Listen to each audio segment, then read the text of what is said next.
惊涛骇浪白令海。望将！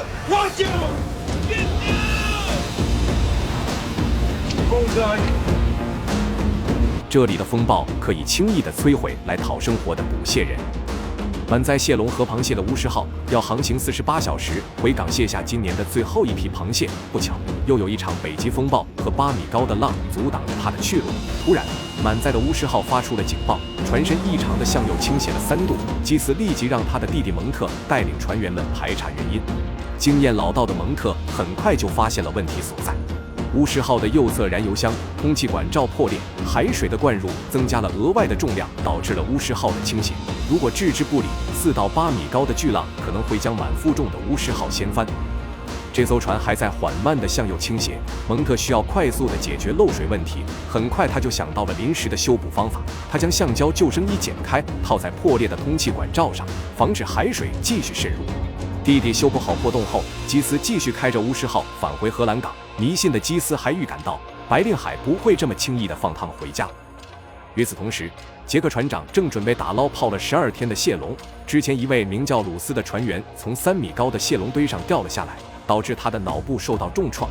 杰克将鲁斯送回港口接受治疗，并在镇上招募了2位新船员。现在他又凑齐了5名水手，但他已经浪费了10几天的时间，每天至少要抓4536公斤的螃蟹才能足额交货给罐头厂，而距离下一次卸货日期就只剩2天。倒霉的杰克依旧倒霉，泡了10几天的蟹龙收获还是不理想，第一笼只抓到了7只雪蟹。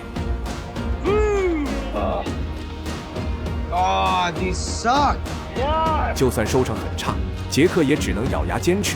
杰克甚至想到了给螃蟹灌铅，好达到交货的重量。突然，他的前导师西格来关心杰克的近况。然而西格的处境也好不到哪去，西北号打捞起的勘探蟹笼也没有多少螃蟹，师徒2人同时陷入抓不到螃蟹的困境中。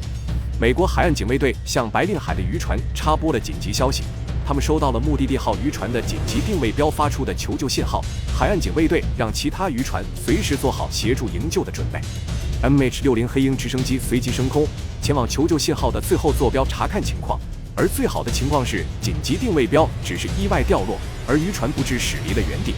但对发出求救信号的区域进行搜索后，发现了很多散落的捕蟹用具，其中的一个救生圈被协助搜索的捕蟹船打捞了上来。通过上面的标识，最终确认了这些散落物属于失踪的目的地号。此时，西北号的西格船长刚从朋友口中得知自己的好哥们目的地号船长杰夫和他的船员全体失踪的消息。My buddy. 深知白令海凶险的西格船长知道好哥们这次凶多吉少，一时间也难以接受。